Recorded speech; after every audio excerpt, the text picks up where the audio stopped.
Hoy descubrirás la historia completa de la Biblia, recorrerás tanto el Antiguo como el Nuevo Testamento desde la creación hasta la revelación final. Prepárate para ser transformado en este recorrido épico. Cada página de la Biblia cobrará vida ante tus ojos. La promesa es clara. La invitación está hecha, sumérgete y deja que la Biblia transforme tu vida. Todo comenzó en el principio, antes del tiempo mismo, en el vacío absoluto. Solo Dios existía. Dios nunca tuvo un comienzo, Él siempre ha sido, no tiene origen. Es el origen de todo. No fue creado. Él es el creador. De repente, con voz poderosa dijo: sea la luz, y un estallido de luz rasgó el vacío. El universo se llenó de un resplandor cegador. Los cielos se extendieron, y la tierra emergió cubierta por vastos océanos y paisajes desolados. Dios contempló su obra, y en el silencio decidió el siguiente paso: hagamos al hombre a nuestra imagen. Con un gesto moldeó del polvo a un ser a su imagen. Semejanza a Adán pronunció, y el hombre abrió los ojos descubriendo un mundo recién nacido, pero algo faltaba. Dios vio la soledad en los ojos de Adán, y con una resolución firme decidió: no es bueno que el hombre esté solo. Mientras Adán dormía, Dios extrajo una costilla, y de ella formó a Eva.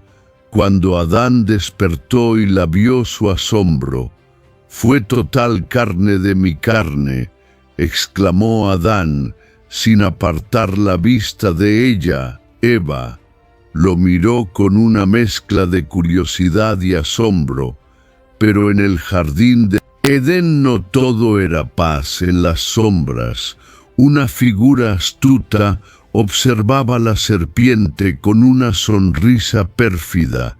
Se deslizó hasta Eva. De veras, dijo Dios, que no comáis de ningún árbol del jardín, susurró sembrando la duda. Eva vaciló, pero respondió: podemos comer del fruto de todos los árboles, excepto del árbol del conocimiento del bien y del mal. La serpiente contestó susurrando: no moriréis, sino que vuestros ojos se abrirán, y seréis como Dios, conocedores del bien y del mal. Deseo de conocer lo prohibido ardió en el corazón de Eva. Tomó el fruto y comió, ofreciéndose él también a Adán, quien sin dudar hizo lo mismo. De repente se dieron cuenta de su desnudez y sintieron vergüenza por primera vez. En ese instante el jardín se transformó, los cielos se oscurecieron y un trueno resonó. Dios apareció, su rostro una mezcla de dolor y furia. ¿Qué has hecho, Adán? Su voz resonó como un martillo. Adán, temblando, señaló a Eva: la mujer que me diste me ofreció el fruto y comí. Eva, con lágrimas en los ojos, murmuró la serpiente: me engañó. La sentencia fue inmediata y devastadora. Será la tierra por tu causa con dolor. Comerás de ella todos los días de tu vida, declaró Dios, y a Eva: multiplicaré tus dolores en el parto, con dolor darás a luz hijos. La serpiente fue condenada a arrastrarse y comer polvo. La armonía del Edén se rompió para siempre. Adán y Eva, expulsados del paraíso, enfrentaron un mundo hostil y desconocido. Mientras se alejaban, el jardín desapareció de su vista, y el primer atardecer fuera del Edén se tiñó de rojo. La creación del universo, llena de maravillas y tragedias, marcó el comienzo de una historia eterna de lucha, redención y esperanza. En la árida llanura al este del Edén, Adán y Eva tuvieron dos hijos, Caín y Abel. Caín, el primogénito, trabajaba bajo el ardiente sol quitando malas hierbas. Abel, su hermano menor, guiaba su rebaño por los pastizales, con su rostro iluminado por una paz que Caín no conocía. Un día Caín gritó a Abel: Dios parece complacido contigo, pero no con mis ofrendas. ¿Qué tienes tú que yo no tenga? Abel, acariciando a uno de sus corderos, respondió serenamente: es el corazón. Hermano, Dios mira el corazón. Las palabras de Abel resonaron en la mente de Caín como un tamborileo incesante. Los días pasaron y la envidia creció como una sombra dentro de él. Una noche, bajo un cielo tachonado de estrellas, Caín tomó una decisión. Ven al campo conmigo mañana, dijo Abel, sus ojos ocultando sus verdaderas intenciones. Al amanecer, los hermanos se encontraron en los campos. La tensión era palpable, el aire pesado. ¿Por qué Dios te favorece a ti y no a mí?, preguntó Caín, su voz un susurro peligroso. Es por nuestra fe. Caín, Dios quiere que le entreguemos lo mejor con sinceridad, respondió Abel sin percibir la amenaza. De repente la calma del campo se rompió con un sonido seco. Caín, con una piedra en la mano, golpeó a Abel en la cabeza.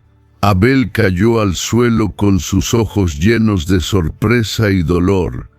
Caín, hermano mío, murmuró antes de que su voz se extinguiera para siempre. La tierra, que hasta ese momento había sido un escenario de vida, se convirtió en el primer testigo del crimen más antiguo. La sangre de Abel empapó el suelo, clamando justicia al cielo. Caín, con las manos temblorosas y manchadas, miró horrorizado lo que había hecho. De repente una voz resonó en su mente fuerte y omnipotente: ¿Dónde está tu hermano Abel? No sé, ¿acaso soy el guardián de mi hermano?, respondió Caín, su voz quebrada por el miedo y la culpa. Dios, con severidad, declaró: la sangre de tu hermano clama a mí desde la tierra. Maldito seas, desterrado de esta tierra que ha abierto su boca para recibir la sangre de tu hermano. En ese instante la vida de Caín cambió para siempre. La tierra que una vez había dado frutos, bajo su cuidado se volvió estéril. Vagó como un errante marcado por su pecado, con el peso de ser el primer homicida de la historia.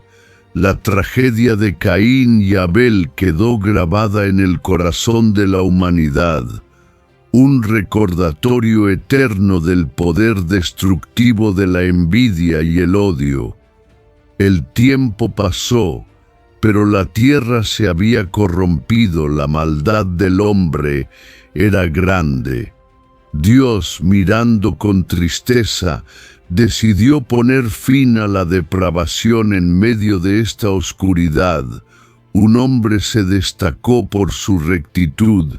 Noé, la voz de Dios resonó profunda y clara: Noé, he decidido acabar con toda carne, porque la tierra está llena por causa de ellos.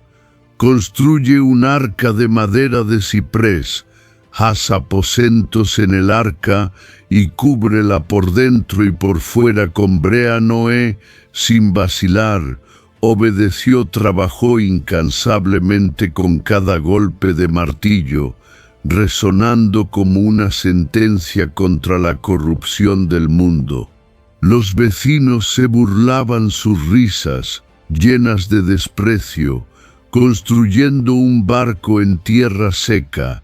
Noé, «¿Estás loco? El juicio viene», respondía Noé, su voz firme y sus ojos llenos de convicción. Días se convirtieron en meses y meses en años. Finalmente el arca estaba lista. Toma a tu familia y 2 de cada especie de animales. El diluvio cubrirá la tierra. Se ordenó Dios, la tensión creció, mientras los animales, guiados por una fuerza invisible, marchaban hacia el arca. Las puertas se cerraron y un silencio ominoso envolvió la tierra. Entonces el cielo se oscureció de repente. Las primeras gotas cayeron seguidas por un torrente incesante. La gente, al principio curiosa, pronto se llenó de pánico. Noé tenía razón. Gritaron corriendo hacia el arca, golpeando desesperadamente las puertas. «Déjanos entrar». Pero era demasiado tarde. Las aguas subieron rápidamente, tragándose ciudades y montañas. Dentro del arca, Noé y su familia escuchaban el estruendo del juicio divino, con sus corazones llenos de temor, pero también de esperanza. «Dios, ¿por qué nosotros?», preguntó uno de los hijos de Noé, la voz temblando. «Porque hallamos gracia ante sus ojos», respondió Noé, sus palabras cargadas de gratitud y asombro. Durante 40 días y 40 noches la lluvia no cesó. El arca se elevó sobre las aguas, flotando en un mar interminable de destrucción. Los gritos afuera se desvanecieron, reemplazados por el sonido inquietante del agua y el crujido de la madera. Finalmente, el diluvio cesó y el arca quedó varada en el monte Ararat. Noé, tembloroso, abrió la ventana y envió una paloma al tercer intento. La paloma regresó con una hoja de olivo en el pico. «La tierra está seca», anunció Noé, su voz llena de esperanza. Dios habló nuevamente: «Sal del arca, tú y tu familia, llena la tierra y multiplícate». Noé, con lágrimas en los ojos, obedeció, construyó un altar y ofreció sacrificios a Dios. «Establezco mi pacto contigo», dijo Dios, su voz resonando en el aire limpio. «Nunca más huiré toda vida con un diluvio. He puesto mi arco en las nubes, y será por señal del pacto entre mí y la tierra». El arco iris, brillante y lleno de color, apareció en el cielo, símbolo de la promesa de Dios. Noé y su familia, de pie sobre la tierra renovada, miraron con esperanza el futuro, sabiendo que habían sido testigos y sobrevivientes del juicio más grande que la tierra había conocido. A través de los hijos de Noé, Dios reinició el poblamiento de la tierra, dando origen a diversos pueblos. La humanidad, unida por un solo idioma, se congregó en la vasta llanura de Sinar. «Construyamos una ciudad y una torre que llegue al cielo», proclamó Nimrod, su líder. El proyecto avanzó rápidamente. Los ladrillos se amontonaban y la torre ascendía imponente hacia el cielo más alto. Ordenaba Nimrod: «Debe tocar el firmamento», pero en el cielo Dios observaba. «Miren», dijo a los ángeles, «el pueblo es uno, y todos tienen una misma lengua. Esto que empiezan a hacer no Le será imposible. De repente el ruido del trabajo cesó. Un obrero pidiendo más ladrillos se encontró con una respuesta incomprensible. ¿Qué dijiste?, preguntó su rostro, lleno de confusión. La respuesta fue un torrente de palabras ininteligibles. ¿Qué está pasando?, gritó Nimrod, tratando de imponer orden, pero las palabras ya no tenían sentido. La confusión se extendió como un incendio, rápida y devastadora. No puedo entenderte. Habla claro. En un abrir y cerrar de ojos, la comunicación se convirtió en caos. Amigos de toda la vida. Semir con ojos llenos de desesperación. Nimrod, haz algo, clamaban, pero ni siquiera sus órdenes podían superar el babel de lenguas. Dios nos ha castigado, gritó un anciano, su voz temblando con miedo, reverente. Debemos dispersar. De repente la obra se detuvo. La gran torre quedó abandonada, testigo de la ambición humana y el juicio divino. Los grupos de personas, ahora divididos por el lenguaje, se separaron. Familias enteras partieron hacia diferentes direcciones, buscando tierras nuevas donde pudieran entenderse. Nimrod, de pie ante la base de la torre, miró a su alrededor. La ciudad que había soñado se desmoronaba. Esto no puede ser, murmuró, pero sabía que había sido derrotado por una fuerza mucho mayor. Desde lo alto Dios observó la dispersión. Así será, dijo su voz, resonando con autoridad y tristeza. La humanidad se multiplicará y llenará la tierra, pero no olvidarán el precio de su arrogancia. La torre se convirtió en ruinas, un recordatorio del día en que Dios confundió las lenguas y esparció a los hombres por toda la tierra. Más tarde, Dios eligió una familia para formar el pueblo que sería el instrumento para traer al mundo al Mesías prometido. Una noche, mientras las estrellas brillaban intensamente, una voz celestial irrumpió en la vida de Abraham y dijo: deja tu tierra natal y la casa de tu padre, y ve a la tierra que yo te mostraré. Esta voz no era audible para los oídos, pero era más clara y poderosa que el estruendo de cualquier tormenta. Yo haré de ti una gran nación, bendeciré a los que te bendigan y maldeciré al que te maldiga, y por ti se bendecirán todos los pueblos de la tierra. El corazón de Abraham latía con fuerza sin titubear. Respondió: aquí estoy, Señor. Haré tu voluntad. A la mañana siguiente compartió la revelación con su esposa, Sarai. Nos vamos, dijo su voz firme. Sara, y sorprendida, preguntó: ¿a dónde? No lo sé, respondió Abraham, ojos llenos de determinación. El Señor nos guiará. La partida fue abrupta. Abraham, Sarai, su sobrino Lot y todos sus bienes emprendieron un viaje hacia lo desconocido. Las tierras conocidas quedaron atrás y el desierto se extendía ante ellos.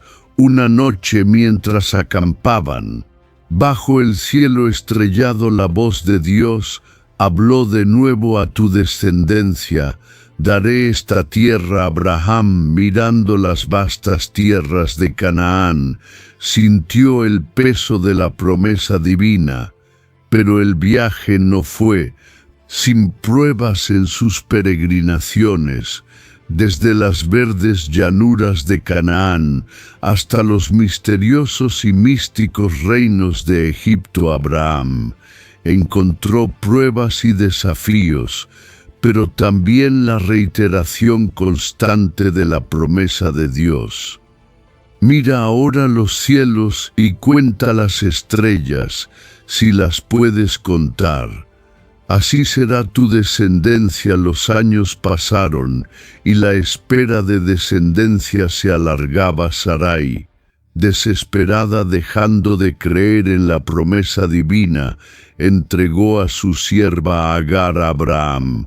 Así nació Ismael, que llegó a ser padre de una numerosa nación, el pueblo árabe, enemigo histórico del pueblo de Israel. Pero Dios no había olvidado su promesa finalmente. Sarai, ya avanzada en años, dio a luz a Isaac. El júbilo llenó el hogar de Abraham. Y Sarai: Dios nos ha hecho reír, dijo Sara, su voz llena de alegría. Todos los que lo oigan se reirán conmigo. El llamado de Abraham fue el inicio de una gran nación. La promesa se extendió no solo a Abraham, sino a su descendencia, un linaje que incluiría reyes y profetas, y eventualmente al Salvador del mundo. Isaac creció y se casó con Rebeca, con la que tuvo gemelos Esaú, y Jacob. Esaú se convirtió en el padre de los edomitas, y Jacob fue el padre de los israelitas. Jacob tuvo 12 hijos y una hija. Su penúltimo hijo, José, recibió la promesa hecha sobre su familia. Este llamado produjo la envidia de sus hermanos, que lo vendieron como esclavo en Egipto, pero José, con la guía de Dios, pasó de ser esclavo a ser la mano derecha del faraón de Egipto, hasta que llegó al país de una hambruna devastadora. Sus hermanos, buscando alimento, llegaron a Egipto sin saber que el poderoso gobernador era el hermano que traicionaron. Soy José, reveló finalmente con lágrimas en los ojos, el que vendieron a Egipto. Pero no teman, Dios me envió aquí para preservar sus vidas. José, después nombrado como Israel, perdonó a sus hermanos y trasladó a toda su familia a Egipto, en la tierra de Gosén, la más fértil de la región. Aquí se estableció el pueblo de Israel, en ese momento comprendido por 70 personas. Pasaron los años. Estas 70 personas crecieron en número de manera asombrosa. Pero una nueva dinastía de faraones ascendió al trono. Este pueblo de Israel es demasiado numeroso y poderoso, murmuró el faraón, su voz llena de desconfianza. Si se alían con nuestros enemigos, podrían derrotarnos.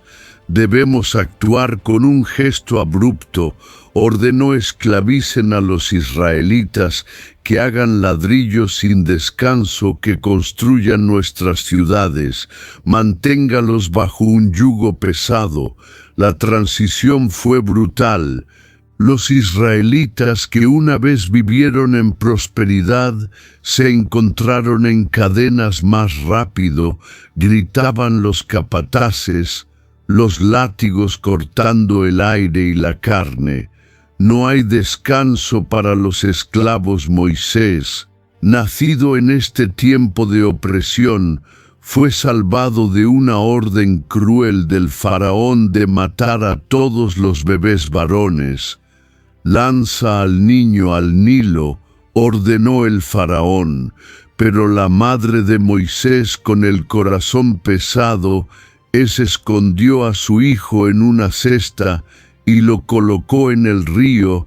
La princesa de Egipto, bañándose en el Nilo, encontró la cesta. Es un bebé hebreo, exclamó levantando al niño con ternura. Lo llamaré Moisés, porque lo saqué del agua. Moisés creció en el palacio, pero no olvidó sus raíces. Un día, viendo a un capataz egipcio golpeando a un esclavo hebreo, la ira lo consumió. Detente, gritó, matando al egipcio en un arranque de furia. Sabiendo que su vida estaba en peligro, huyó al desierto. Los años de esclavitud continuaron. Los israelitas, agotados y desesperados, clamaron a Dios: sálvanos, Señor, líbranos de esta opresión. Dios escuchó sus gritos en el desierto. Una zarza ardía sin consumirse. Moisés. Ahora un pastor se acercó con cautela. Moisés. Moisés, llamó la voz de Dios desde la zarza. Aquí estoy, respondió, cayendo de rodillas. La zarza respondió: he visto la miseria de mi pueblo en Egipto. Te enviaré al faraón para sacar a mi pueblo de Egipto. ¿Quién soy yo para ir al faraón?, preguntó Moisés, su voz llena de temor. Yo estaré contigo, le aseguró Dios. Llevarás a los israelitas a una tierra prometida, una tierra que fluye leche y miel. Moisés, obedeciendo el mandato divino, regresó a Egipto, enfrentando al faraón con valentía. Deja ir a mi pueblo, proclamó su voz, resonando en el salón del trono. El faraón, con una mirada fría, respondió: ¿quién es el Señor para que yo obedezca su voz? No dejaré ir a Israel. Las plagas comenzaron. El agua del Nilo se tornó en sangre, los peces murieron y el hedor inundó la tierra. Ranas, moscas y piojos invadieron las casas, sembrando el caos. Moisés, ruega a tu Dios que detenga esto, imploró el faraón. Pero cuando las plagas cesaban, endurecían su corazón. Una vez más vendrá una última plaga, advirtió Moisés: la muerte de los primogénitos en la oscuridad de la noche. El ángel de la muerte pasó por Egipto. Los gritos de dolor llenaron el aire. Cuando las familias despertaron para encontrar a sus primogénitos sin vida, váyanse, gritó el faraón, su voz rota por el dolor. Tomen a su gente y salgan de aquí. Entonces, después de 400 años en Egipto, los israelitas partieron bajo el liderazgo de Moisés, con 6.000 hombres, sin contar mujeres y niños, aproximadamente 2 millones de personas. Moisés los guió hacia el Mar Rojo, pero pronto el faraón cambió de opinión. Que mi ejército los persiga, ordenó, y los carros de guerra partieron tras ellos frente al mar. Los israelitas se desesperaron. Nos trajiste aquí para morir, Moisés, clamaron, el miedo palpable en sus voces. Confíen en el Señor, respondió Moisés, levantando su vara al instante. El mar se dividió las aguas, formando muros a cada lado, y un camino seco emergiendo adelante. Ordenó Moisés, y el pueblo cruzó el lecho marino, mientras el ejército egipcio se acercaba rápidamente. Al llegar al otro lado, Moisés extendió su mano una vez más, y las aguas se cerraron, sepultando a los perseguidores en un torrente de juicio divino. El pueblo, ahora libre, celebró con cánticos y danzas: el Señor es mi fortaleza, y mi cántico cantaron. Él ha sido mi salvación. La travesía por el desierto comenzó, y con ella nuevas pruebas. El agua escaseaba y el hambre los acosaba. ¿Por qué nos sacaste de Egipto para morir? Aquí se quejaban Moisés. Clamando a Dios, vio cómo brotaba agua de una roca, y como el maná, el pan del cielo, cubría el suelo cada mañana en el monte Sinaí. Dios dio su ley. Yo soy el Señor, tú. Dios proclamó desde la nube de gloria: no tendrás otros dioses delante de mí. El pueblo temblando aceptó el pacto, pero la tentación no tardó en surgir. Mientras Moisés estaba en la montaña, construyeron un becerro de oro. Estos son tus dioses, Israel. Gritaron, la ira de Dios ardió, pero Moisés intercedió. Perdona su pecado, Señor, rogó, y si no, bórrame de tu libro que has escrito. La misericordia prevaleció, y el viaje continuó. Los años de vagar por el desierto fueron duros, marcados por la rebeldía y la fe. La provisión y el juicio finalmente llegaron a la frontera de la tierra prometida. Moisés, viejo y cansado, miró a su pueblo. No cruzaré con ustedes, dijo su voz llena de emoción. Josué los guiará, sean fuertes y valientes. Con esas palabras, Moisés se despidió y el pueblo de Israel se preparó para tomar la tierra que Dios había prometido a sus antepasados. Josué, con la autoridad de Moisés ahora sobre sus hombros, se paró ante el Jordán, el agua rugiendo frente a él. Preparen todo, en 3 días cruzaremos. Ordenó su voz llena de determinación. Los sacerdotes avanzaron, llevando el arca del pacto. Al tocar el agua, el río se detuvo, creando un paso seco adelante.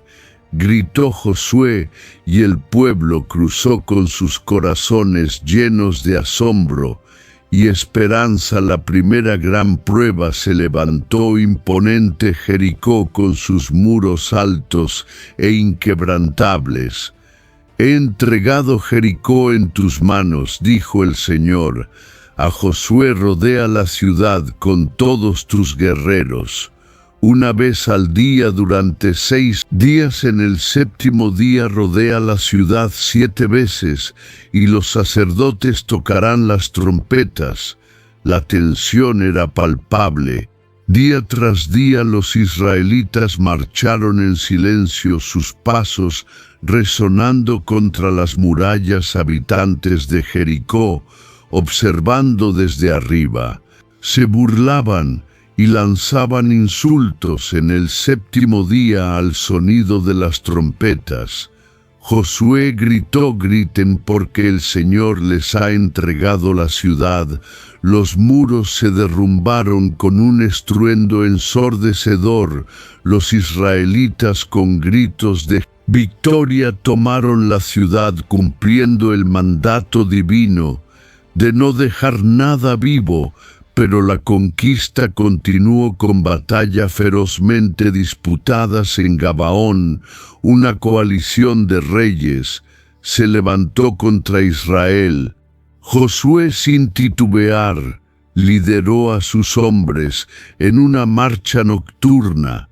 La batalla fue intensa, y cuando el día parecía acabar, Josué levantó su voz hacia el cielo: Sol, detente en Gabaón, y tú, luna, en el valle de Ajalón.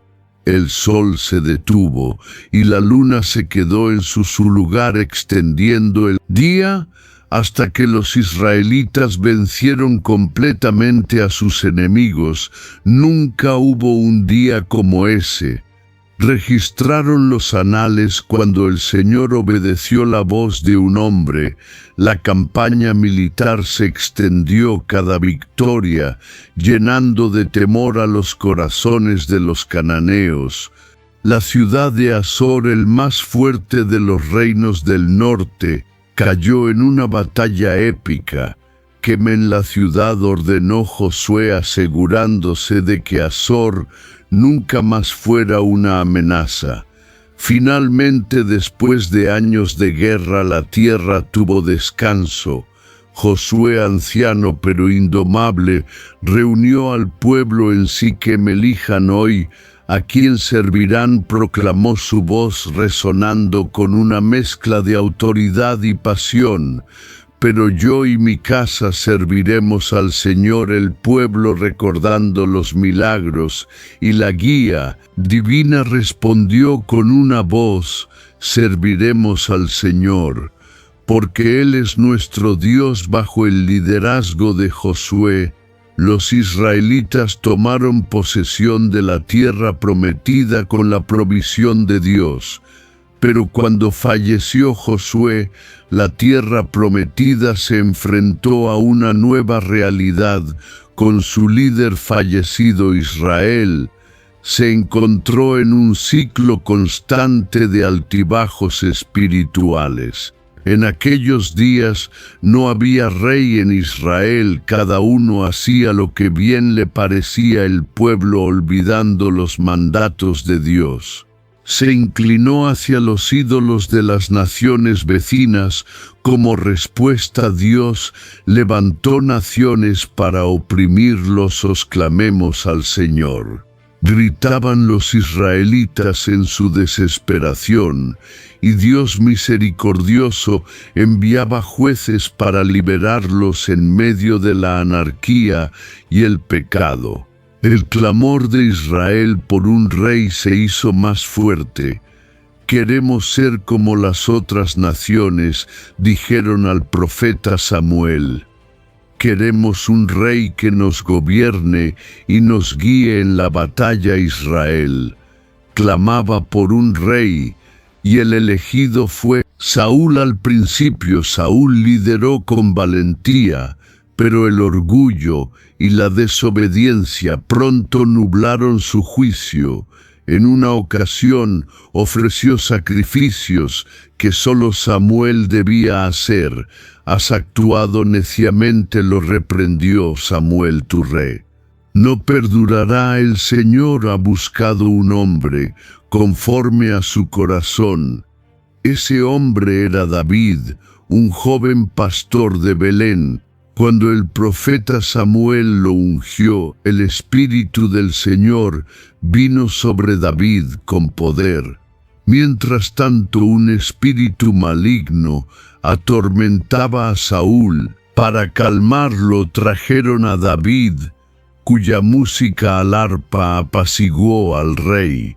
David ganó fama rápidamente, especialmente después de su confrontación con el gigante filisteo Goliat.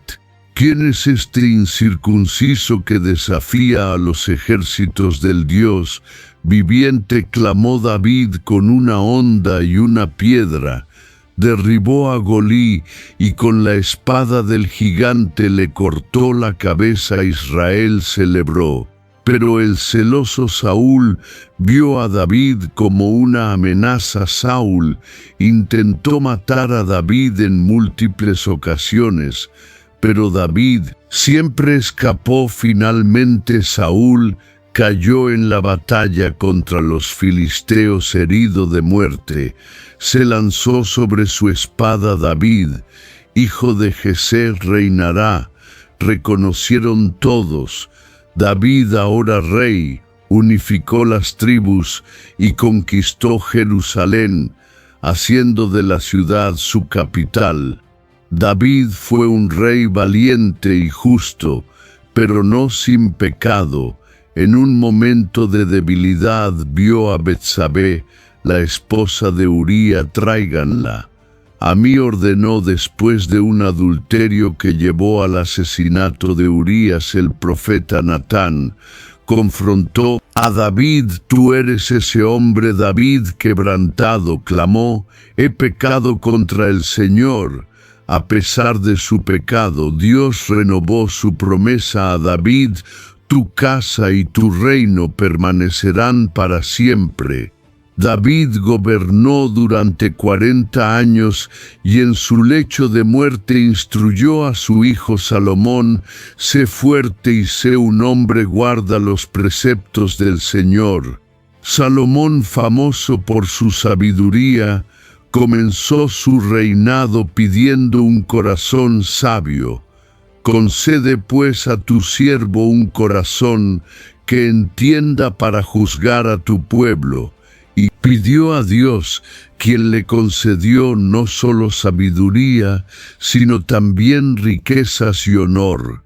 Salomón construyó el templo en Jerusalén, un lugar de majestuosa adoración. Pero en su vejez, Salomón fue desviado sus más de 1000 esposas hacia otros dioses. Su corazón no era perfecto con el Señor, su Dios, y las consecuencias de su idolatría marcaron el comienzo del fin del Reino Unido. Salomón, el sabio rey de Israel, cerró sus ojos por última vez. Su muerte marcó el fin de una era gloriosa. La incertidumbre se cernía sobre el reino. Su hijo Roboam ascendió al trono, pero el peso de la corona sería más de lo que podía soportar la nación. Se fracturó de inmediato. 10 tribus se unieron formando el reino del norte, conocido como Israel, bajo el liderazgo de Jeroboam. Solo las tribus de Judá y Benjamín permanecieron fieles a Roboam, formando el reino del sur conocido como Judá, con su capital en Jerusalén. Pero Jeroboam, líder del reino norte, temeroso de que su pueblo volviera a Jerusalén a adorar, hizo algo impensable. Construiré 2 becerros de oro, declaró uno. Lo pondré en Betel y el otro en Dan. Estos son tus dioses, Israel, que te sacaron de la tierra de Egipto. El pecado de Jeroboam llevó a Israel a la idolatría. Los profetas levantaron sus voces en advertencia, pero la nación se hundió cada vez más en la corrupción. Los 19 reyes del reino del norte siguieron este camino. Todos fueron impíos y perversos. Ninguno buscó a Dios. Pero el peor fue Acab. Durante el reinado de Acab, la oscuridad se cernió sobre Israel. Jezabel, la esposa del rey, introdujo la adoración a Baal, el dios cananeo de la prosperidad. Construyan altares a Baal. Ordenó Jezabel su influencia sobre Acab imponente. El pueblo, seducido por las promesas de prosperidad, se desvió del Señor. En esta época de idolatría, Dios levantó a Elías, un profeta de palabras ardientes y fe inquebrantable. Vive el Señor Dios de Israel, en cuya presencia estoy, que no habrá lluvia ni rocío en estos años, sino por mi palabra, proclamó Elías ante el sorprendido Acab. Y así fue durante años. El cielo se cerró y la sequía devastó la tierra. La confrontación final entre Elías y los profetas de Baal llegó en el monte Carmelo. Convoca a todo Israel y a los 450 profetas de Baal desafió Elías. A Acab el monte se llenó de expectación.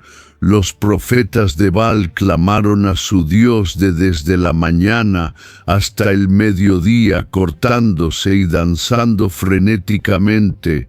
Cuando llegó el turno de Elías, dijo: Señor Dios de Abraham, Isaac y Jacob, haz saber hoy que tú eres Dios en Israel. El fuego del cielo descendió consumiendo el sacrificio, la leña, las piedras y el agua. El Señor es Dios, el Señor es Dios, clamó el pueblo, postrándose en temor reverente. Los profetas de Baal fueron ejecutados, y Elías oró por la lluvia. Las nubes se formaron, y una gran tormenta terminó con la sequía. Sin embargo, la furia de Jezabel no tardó en manifestarse. Elías huyó al desierto deprimido y deseando morir: Señor, basta, ya quítame la vida. Pero un ángel del Señor lo fortaleció. Átate y come, le dijo, el viaje es largo. Pero Israel no escuchó la voz de Dios. La idolatría y la injusticia prevalecieron. La ira de Dios se desató en forma de juicio a Siria, un imperio expansionista y cruel. Avanzó contra Israel. El Señor ha enviado a Asiria como vara de su ira, dijo el profeta Isaías. La sombra de la invasión se cernía sobre Israel, y el miedo se esparcía como un incendio incontrolable. Dios nos ha abandonado. Lloraban recordando las palabras de los profetas que habían ignorado. El reino del norte cayó y la poderosa Asiria entró en la ciudad. El caos reinó. Saquen a los hombres, mujeres y niños, gritaban los soldados asirios. Destruyan todas las casas. Ardieron y los gritos de los cautivos llenaron el aire.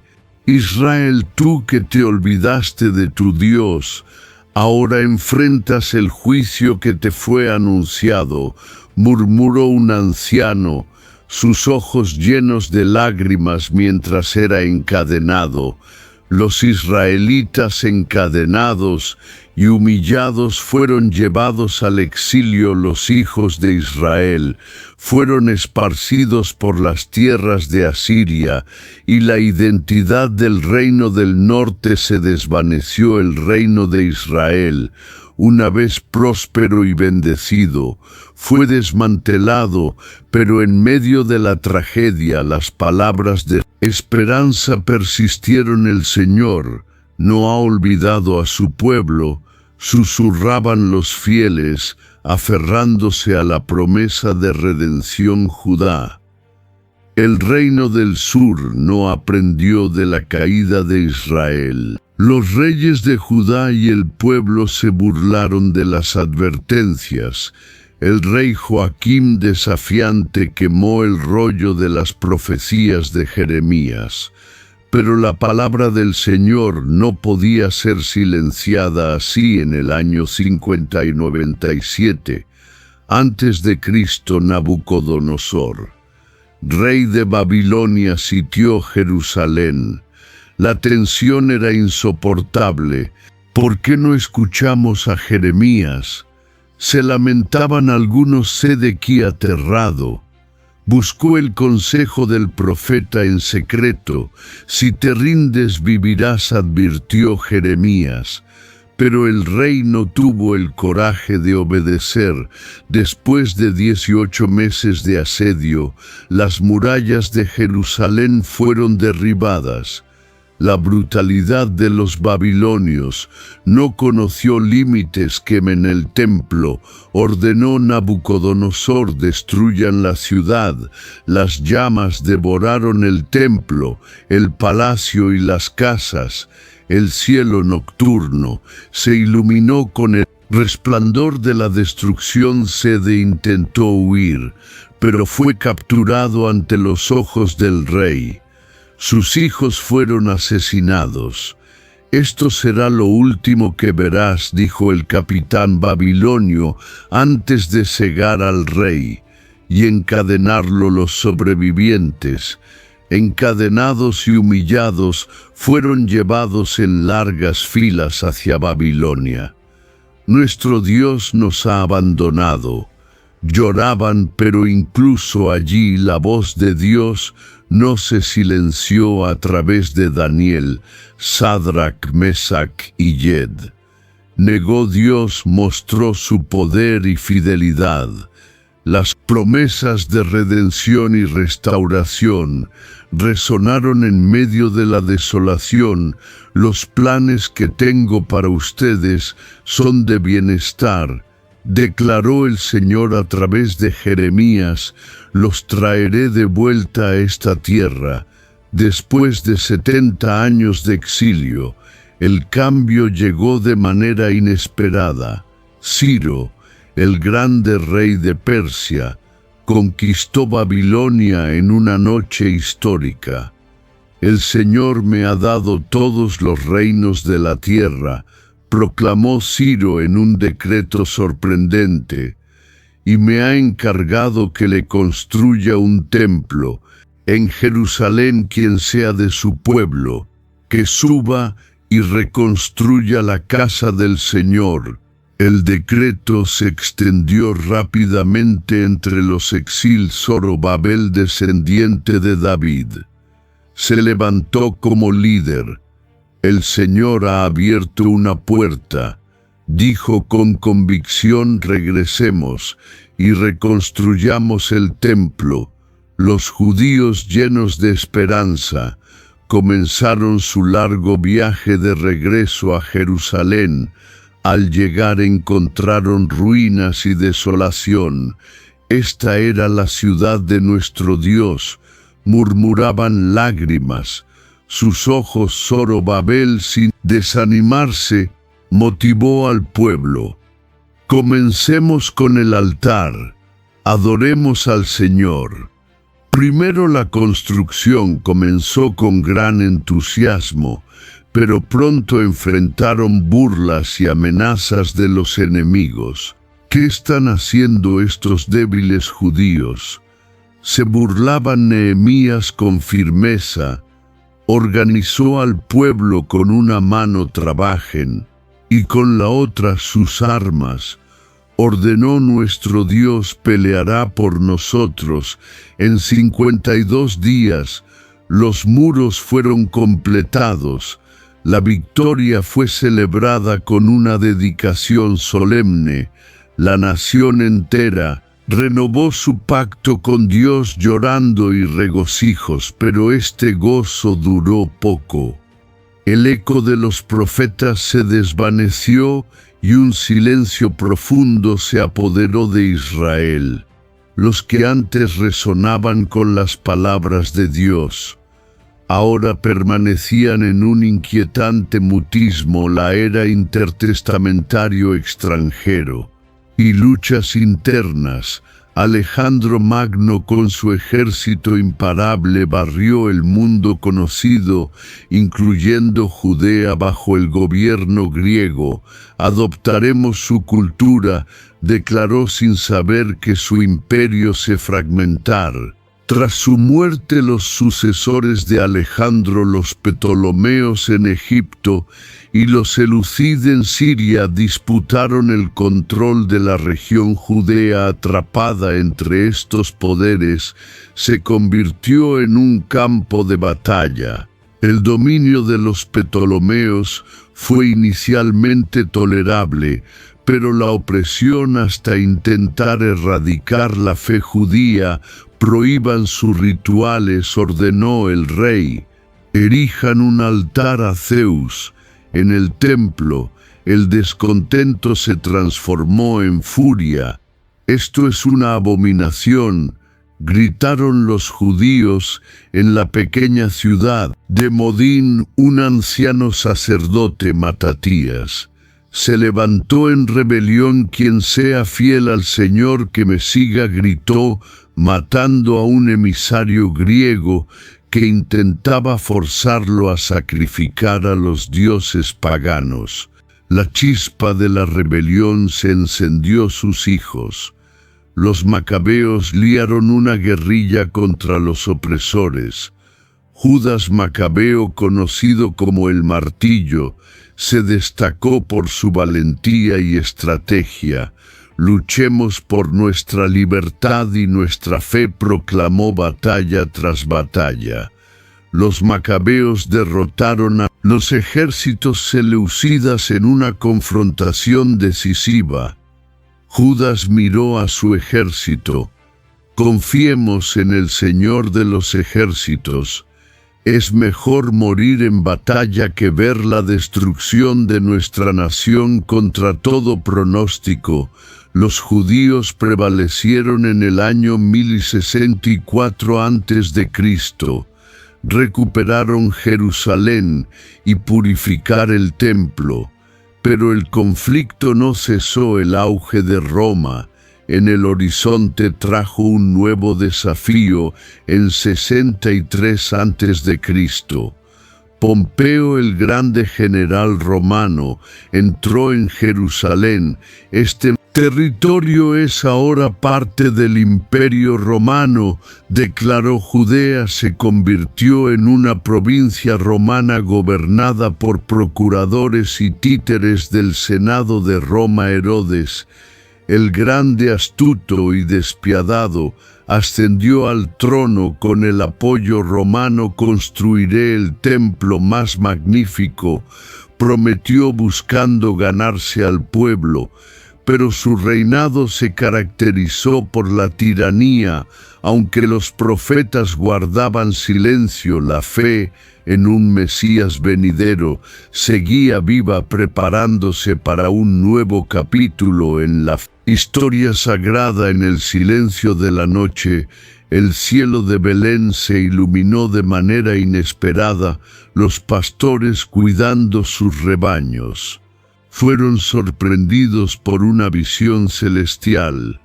No teman, proclamó un ángel. Les traigo buenas nuevas que serán de gran gozo para todo el pueblo.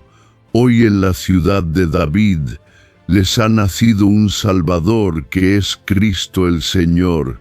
Mientras los pastores corrían hacia Belén en un humilde establo, la joven madre miraba con asombro y amor al recién nacido Jesús. Susurró recordando las palabras del ángel Gabriel: será grande y será llamado Hijo del Altísimo. José, su esposo, se acercó, su rostro lleno de irresponsabilidad. María, lo que los profetas dijeron se ha cumplido, dijo con voz firme: de ti nacerá el que gobernará Israel. La calma del establo fue interrumpida por la llegada de los pastores. Hemos visto ángeles, dijeron entre jadeos, anunciando el nacimiento del Salvador. Al ver al niño cayeron de rodillas, adorándolo con profunda reverencia. Gloria a Dios en las alturas y en la tierra paz, exclamaron en Oriente unos magos sabios, observadores de las estrellas. Notaron una señal singular en el firmamento. Una estrella nos ha guiado, dijeron con determinación. Siguiendo la estrella, viajaron grandes distancias hasta llegar a Jerusalén. ¿Dónde está el rey de los judíos que ha nacido?, preguntaron al rey Herodes. Hemos visto su estrella y venimos a adorarlo. Herodes, perturbado y lleno de temor, consultó a los sacerdotes y escribas en Belén de Judea.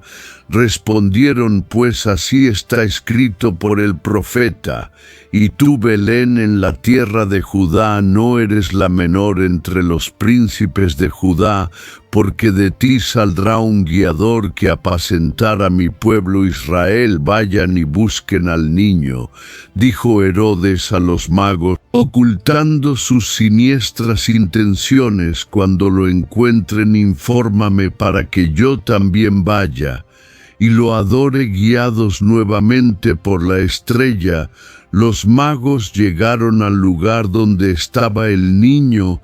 Al ver a Jesús ofrecieron oro, incienso y mirra, regalos dignos de un rey. Hemos visto al rey, dijeron sus voces llenas de devoción. Advertidos en sueños de no regresar a Herodes, tomaron otro camino de vuelta a su tierra. Herodes, furioso al darse cuenta de que había sido engañado, ordenó una matanza brutal. Maten a todos los niños menores de 2 años en Belén, y sus alrededores, gritó su voz llena de odio. Un ángel del Señor apareció en sueños a José. Levántate, ordenó, toma al niño y a su madre, y huye a Egipto, porque Herodes busca al niño para matarlo. José, con el corazón en la garganta, obedeció sin demora a la joven familia. Escapó en la noche, dejando atrás la tierra de sus antepasados. Dios está con nosotros, susurró María abrazando a su hijo con fuerza. Años después, tras la muerte de Herodes, un ángel apareció nuevamente a José. Levántate, toma al niño y a su madre y regresa a la tierra de Israel, porque han muerto los que buscaban la vida del niño. José, María y Jesús regresaron y se establecieron en Nazaret, cumpliendo así otra profecía: Mar-Sera, ni llamado Nazareno. Jesús creció y llegó su hora de empezar su ministerio a orillas del Jordán. Juan el Bautista proclamaba con voz potente: arrepiéntanse, porque el reino de los cielos se ha acercado. Entre los que se acercaron al agua estaba Jesús de Nazaret. Bautízame, Juan, dijo Jesús. Tú vienes a mí, exclamó Juan impactado. Yo necesito ser bautizado por ti, Jesús. Con una mirada firme y serena, respondió: deja que así sea ahora, porque conviene que cumplamos toda justicia al salir del agua. El cielo se abrió y el Espíritu de Dios descendió como una paloma, mientras una voz resonaba: este es mi Hijo amado, en quien me complazco. Ahí estaba presente la Trinidad, el Padre, el Hijo y el Espíritu Santo desde el Jordán. El Espíritu Santo llevó a Jesús al desierto, donde ayunó durante 40 días y 40 noches, tiempo en el que fue tentado por él. 3 tentaciones, 3 victorias. Entonces él huyó derrotado y los ángeles acudieron a Jesús para atenderle. La prueba había sido superada y la fe había prevalecido. Mientras Jesús estaba recuperándose, le llegó una terrible noticia: habían apresado a Juan el Bautista. Era tiempo de moverse. Dejó Nazaret y fue a Capernaum, una ciudad junto al mar de Galilea. Allí Jesús eligió a sus 12 apóstoles y transformó vidas con un sígueme. Junto a ellos predicó en ciudades, pueblos y campos: arrepentíos, porque el reino de los cielos se ha acercado. Jesús predicó en las sinagogas y en el templo, pero también en casas al aire libre, en las playas y plazas.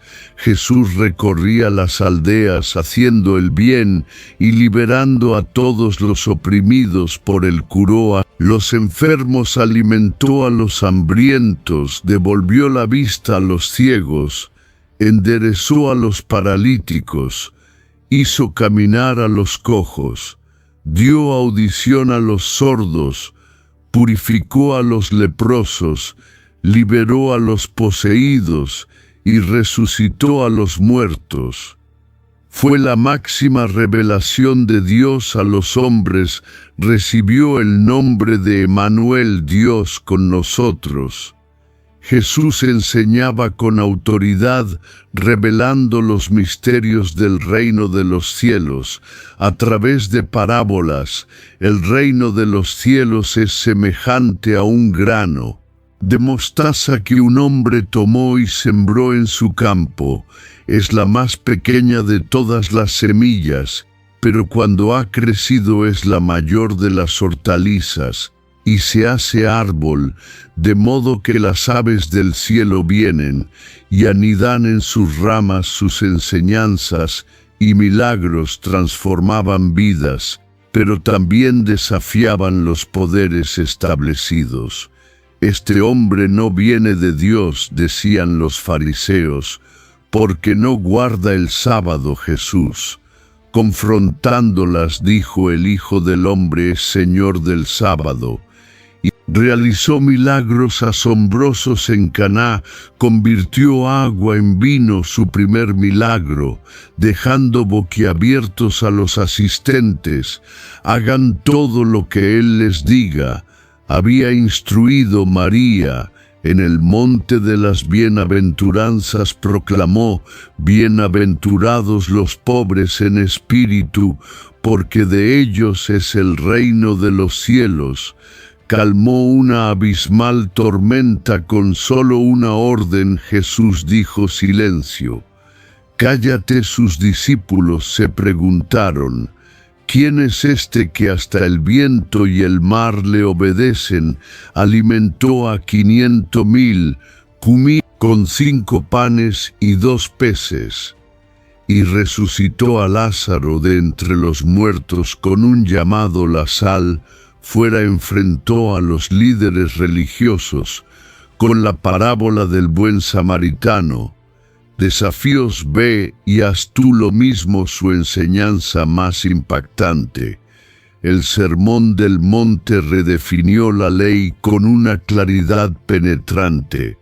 Ustedes han oído que se dijo, pero yo les digo. En cada milagro, sermón y enseñanza, Jesús reveló la profundidad del amor divino y la llamada a una vida de fe y justicia. Entonces, la fama de Jesús creció y los líderes religiosos conspiraron contra él.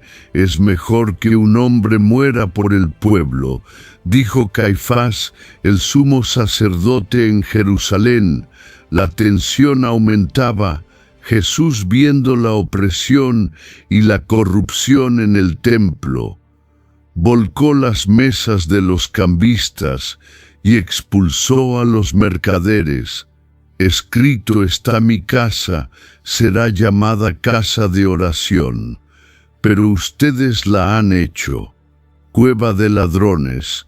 Su acción fue un desafío directo a las autoridades religiosas, quienes comenzaron a conspirar para matarlo. Pero Jesús era consciente de que su hora había llegado. Reunió a sus discípulos para una última cena en un aposento alto de Jerusalén. Antes de la última cena, el aire estaba cargado de tensión. Uno de ustedes me va a traicionar, anunció de repente, y el impacto de sus palabras dejó a todos atónitos. ¿Soy yo, Señor?, preguntaban uno tras otro con temor y sorpresa en sus voces. Judas, su corazón lleno de oscuridad, solo murmuró: ¿acaso soy yo, Maestro? Jesús, con una mirada penetrante, respondió: tú lo has dicho durante la cena. Jesús tomó el pan, lo partió y lo dio a sus discípulos. Tomen y coman, esto es mi cuerpo. Luego tomó el cáliz, dio gracias y lo pasó: beban todos de él, porque esta es mi sangre del nuevo pacto, derramada para el perdón de los pecados. La solemnidad del momento fue palpable, cada discípulo sintiendo el peso de sus palabras. Les instruyó: hagan esto en memoria de mí. Jesús sabía que este acto se convertiría en el corazón de la fe cristiana. Después de la cena, Jesús llevó a sus discípulos al huerto de Getsemaní. Mi alma está muy triste hasta la muerte, confesó a Pedro, Santiago, y Juan se apartó para orar su agonía tan intensa que su sudor caía como gotas de sangre. Padre, si es posible, pasa de mí esta copa, pero no se haga mi voluntad, sino la tuya, oró aceptando su destino. De repente, Judas apareció con una multitud armada. Salve, maestro, dijo, traicionando a Jesús con un beso. Con un beso entregas al Hijo del Hombre, dijo Jesús, mirando a Judas. Con tristeza los guardias lo arrestaron y los discípulos huyeron aterrados. Jesús fue llevado ante el Sanedrín, donde fue interrogado y golpeado. Dinos si eres el Cristo, lo exigieron los sumos sacerdotes. Si se lo digo, no lo creerá. Respondió Jesús, pero desde ahora el Hijo del Hombre se sentará a la diestra del poder de Dios. ¿Eres pues el Hijo de Dios?, insistieron ustedes mismos. Dicen que lo soy, afirmó Jesús con un grito de furia. El sumo sacerdote rasgó sus vestiduras. Blasfemia. Merece la muerte. Al amanecer, fue llevado ante Pilato. El gobernador romano: ¿eres tú el rey de los judíos?, preguntó Pilato. Tú lo dices, respondió Jesús. Pilato, al no encontrar culpa, él ofreció liberarlo según la costumbre de la Pascua. ¿A quién quieren que le suelte? ¿A Barrabás o a Jesús llamado el Cristo? La multitud, incitada por los líderes religiosos, clamó: ¡Ave Barrabás! ¿Y qué haré con Jesús? Crucifícalo, gritaban, crucifícalo. Jesús fue azotado brutalmente, su cuerpo lacerado y sangrante. Los soldados romanos se burlaron de él poniéndole una corona de espinas y un manto púrpura. Salve, Rey de los judíos, se mofaban golpeándolo en la cabeza. Luego lo llevaron al Gólgota, cargando su propia cruz. Padre, perdónalos porque no saben lo que hacen, oró Jesús mientras lo clavaban en la cruz. A su lado, dos ladrones crucificados. Uno de ellos se burlaba: ¿no eres tú el Cristo? Sálvate a ti mismo y a nosotros. El otro, reconociendo su culpa, dijo: Jesús, acuérdate de mí cuando vengas en tu reino. Jesús, con un tono de compasión, respondió: de cierto, te digo que hoy estarás conmigo en el paraíso. Al mediodía, la tierra se sumió en oscuridad. Jesús, con un grito de dolor, clamó: Dios mío, ¿por qué me has desamparado? Poco después exhaló su último aliento consumado. La tierra tembló y el velo del templo se rasgó en dos. Un centurión romano, viendo todo esto, exclamó: verdaderamente este hombre era el Hijo de Dios. Jesús fue sepultado en una tumba nueva y una gran piedra fue rodada a la entrada. 3 días después, al amanecer del primer día de la semana, María Magdalena y otras mujeres fueron al sepulcro con especias, pero de repente vieron que la piedra había sido removida. ¿Por qué buscan entre los muertos al que vive?, dijo un ángel resplandeciente. No está aquí, sino que ha resucitado. Se obró el milagro. Las mujeres, llenas de asombro y alegría, corrieron a contar a los discípulos. Pedro y Juan llegaron corriendo al sepulcro. El Señor ha resucitado. Dijeron maravillados. Jesús se apareció a María Magdalena en el jardín Raboni. Exclamó ella arrodillándose ante él: Ve y di a mis hermanos que subo a mi Padre y a su Padre. Instruyó Jesús. Jesús se apareció a los discípulos en varias ocasiones, mostrándoles las heridas en sus manos y costado. Paz a ustedes, dijo, y soplando sobre ellos, añadió: reciban el Espíritu Santo. Finalmente, en el Monte de los Olivos, Jesús los reunió: toda autoridad me ha sido dada en el cielo y en la tierra. Vayan y hagan discípulos a todas las naciones, bautizándolos en el nombre del Padre, del Hijo y del Espíritu Santo, enseñándoles a guardar todo lo que les he mandado. Y aquí yo estoy con ustedes todos los días hasta el fin del mundo. Mientras los bendecía, fue elevado al cielo, y una nube lo ocultó de sus ojos.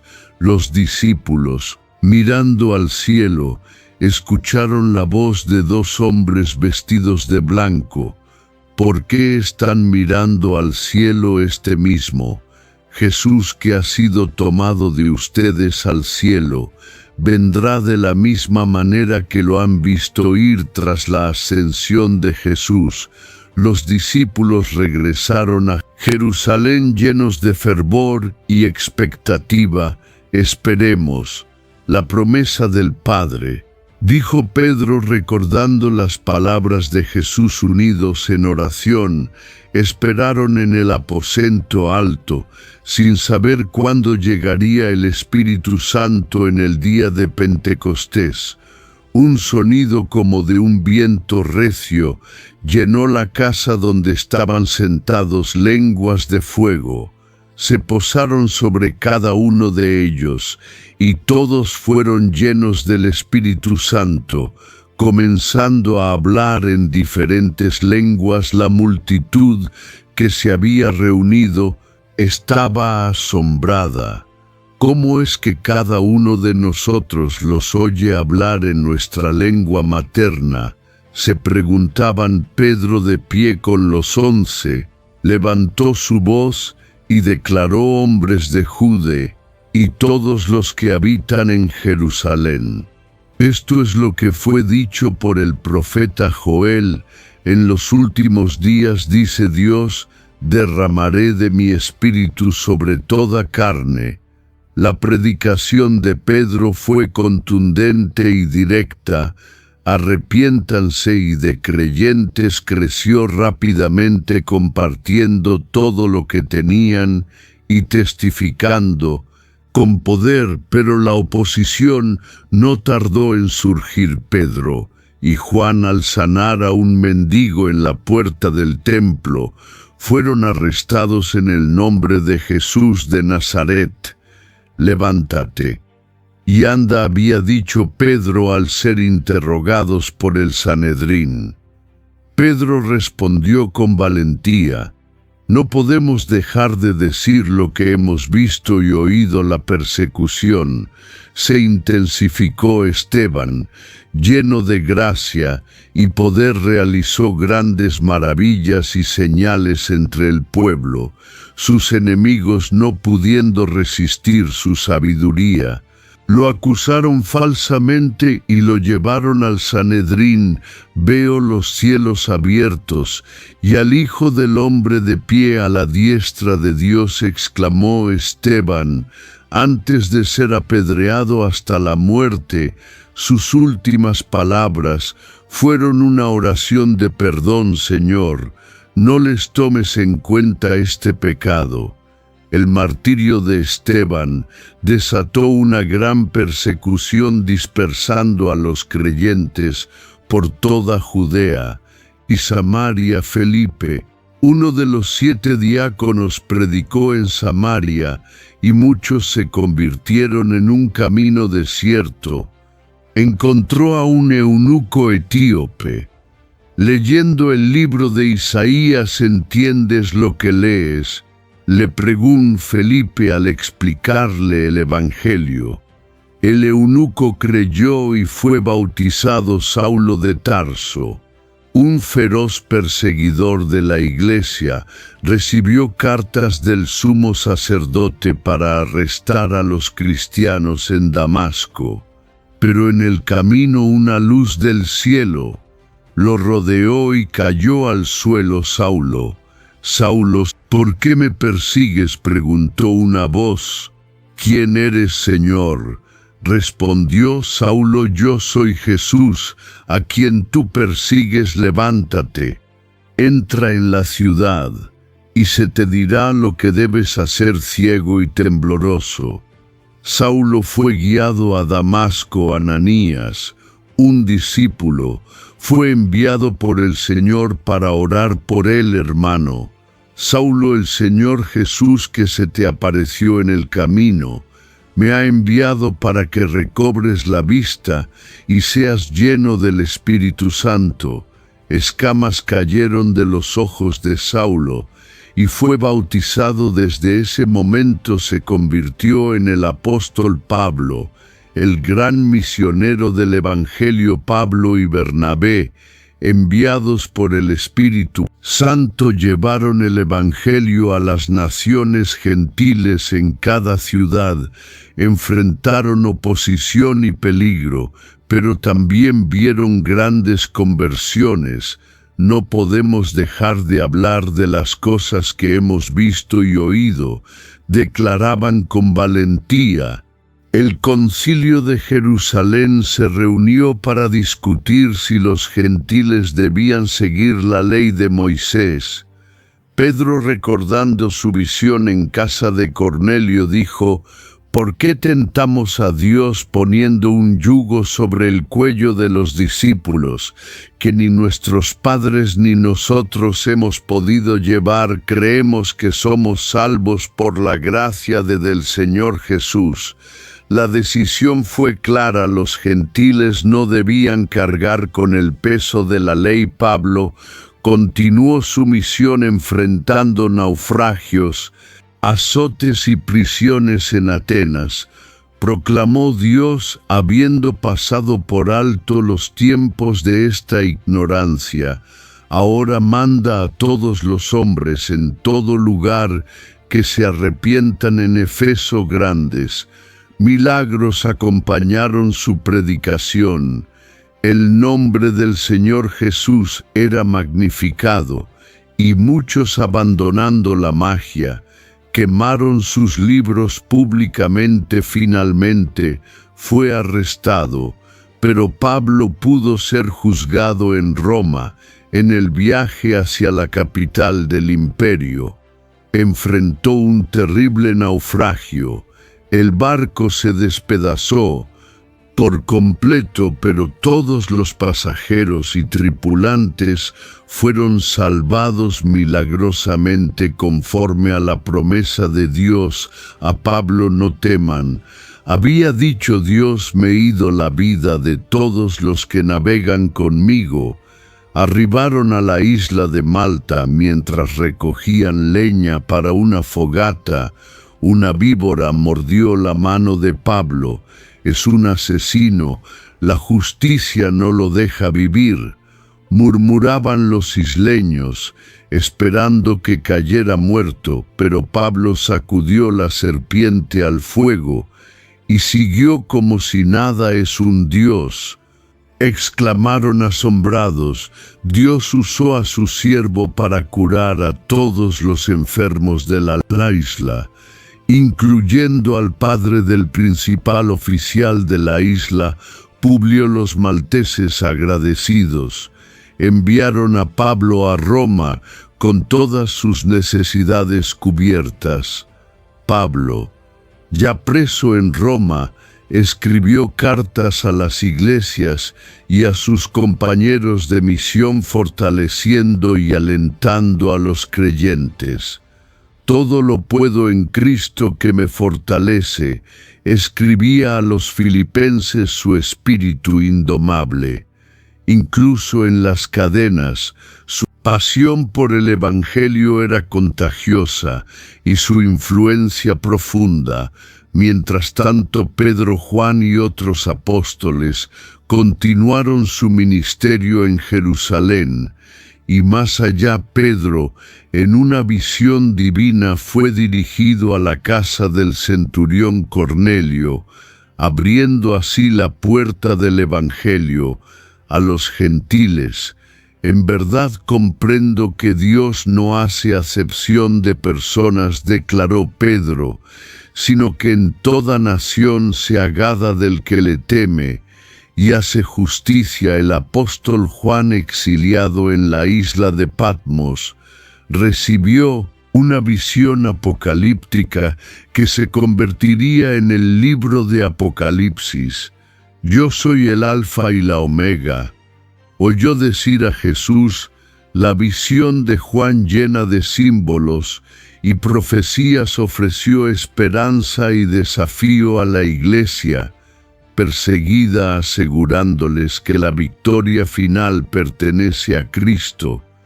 Pero el 17 de julio del año 64, la ciudad de Roma, con más de 1 millón de personas, fue incendiada. Nerón, el emperador vestido de actor, subió a lo alto de la torre de Mecenas y observó el espantoso espectáculo de las llamas devorando la ciudad.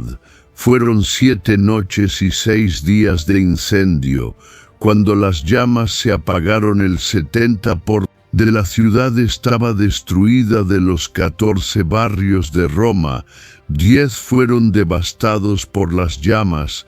Los 4 barrios menos afectados, densamente poblados por judíos y cristianos, dieron a Nerón una razón para inculpar. Perfecta culpen a los cristianos, ordenó Nerón. Comenzó entonces una brutal persecución a la iglesia. Crucifícalo. Madera para hacer cruces. Tal era la cantidad de creyentes crucificados. Los creyentes eran atados en postes cubiertos de brea y quemados vivos para iluminar las noches de Roma. Fue una verdadera masacre. Pablo, nuevamente arrestado, fue encerrado en una mazmorra, un sótano subterráneo oscuro, húmedo e insalubre. He peleado la buena batalla, escribió a Timoteo. Desde esa prisión, sabiendo que su fin estaba cerca, he acabado la carrera, he guardado la fe, me está reservada la corona de justicia. En la oscuridad de su celda, el apóstol Pablo, envejecido y encadenado, escribió su última epístola. La conciencia de su inminente martirio no lo amedrenta, al contrario, lo llenaba de fe. Finalmente, en el año 67, después de Cristo, Pablo fue decapitado. Con su muerte, el mundo perdió a uno de sus más grandes defensores de la fe, pero su legado perduró y su testimonio inspiró a muchos a seguir firmes en la fe, mientras los apóstoles se convertían en mártires. La fe cristiana se propagaba. Con fuerza renovada, los cristianos se reunían en casas y catacumbas, compartiendo la cena del Señor y alentándonos unos a otros, exhortaba Juan en sus cartas. Porque el amor es de Dios. La iglesia también comenzó a estructurarse con ancianos y obispos, liderando las comunidades. La caída de Jerusalén en el año 70 después de Cristo fue un golpe devastador, pero también marcó un punto de inflexión. Los cristianos, recordando la advertencia de Jesús, huyeron a Pella y otras ciudades. La destrucción del templo subrayó la verdad de que la verdadera adoración no se limita a un lugar físico, sino que está centrada en Cristo. La Iglesia continúa expandiéndose hacia el norte de África. La sangre de los mártires es semilla de la Iglesia. A pesar de la persecución, la Iglesia creció la conversión de figuras prominentes como Justino Mártir, un filósofo pagano que abrazó la fe cristiana y argumentó que el cristianismo era la verdadera filosofía. En este periodo de 50 años se escribieron los textos que forman hoy el Nuevo Testamento. 4 evangelios emergieron cada uno con una perspectiva única: Mateo, Marcos y Lucas. Los evangelios sinópticos presentaban a Jesús desde ángulos complementarios. Jesús es el Rey de los judíos, proclamaba. Mateo, repleto de citas del Antiguo Testamento. Este es el Mesías prometido. Marcos, con su estilo directo y conciso, destacaba Jesús, el siervo sufriente, un mensaje dirigido a los romanos, centrado en sus obras más que en sus palabras. El Hijo del Hombre, describía Lucas, el médico gentil, con una atención meticulosa a los detalles históricos y una énfasis en la humanidad perfecta de Jesús. Jesús, el hombre perfecto, lleno del Espíritu Santo. El Evangelio de Juan, escrito al final del primer siglo, confrontaba el gnosticismo. Jesús es verdaderamente Dios y verdaderamente hombre, afirmaba con claridad. Juan seleccionó 7 milagros y 7 declaraciones. Yo soy para probar la divinidad de Cristo. En el principio era el Verbo, y el Verbo era con Dios, y el Verbo era Dios. El libro de Hechos, una continuación de la historia. Se narra la expansión de la Iglesia primitiva desde Jerusalén, pasando por Antioquía y Éfeso. La fe cristiana se propagó por el mundo. No tiene conclusión, decían, porque la historia de la Iglesia continúa. Y finalmente el último libro del Nuevo Testamento, el Apocalipsis. El Apocalipsis es un libro profético sobre el fin de los tiempos y la segunda venida de Cristo a la tierra, profecías que aún no se han cumplido, pero que pronto se cumplirán. Fue escrito por Juan a través de sus visiones en la isla de Patmos. Vi un cielo nuevo y una tierra nueva. Escribió: el Cordero triunfa sobre la bestia. La nueva Jerusalén desciende del cielo. La historia de la Iglesia no terminó en esos textos. Somos herederos y continuadores de la Iglesia que nació en Pentecostés. El mismo Espíritu que movió a los apóstoles nos guía hoy en un mundo cambiante y lleno de desafíos. La voz de Pablo resuena a través de los siglos: arrepiéntanse y crean en el Evangelio. Él puede cambiar tu futuro y tu historia. Entra en tu habitación, cierra la puerta y habla con Dios. Él te escuchará. Si quieres comprender el último libro de la Biblia, el Apocalipsis, tienes que hacer clic en este video. Si piensas que el Apocalipsis es un libro de destrucción del mal o de Satanás, estás completamente equivocado. El Apocalipsis relata qué pasará antes, durante y después de la segunda venida de Cristo. Tienes que conocerlo. No olvides apoyar este video con un me gusta y comparte esta historia completa de la Biblia. Bendiciones a todos.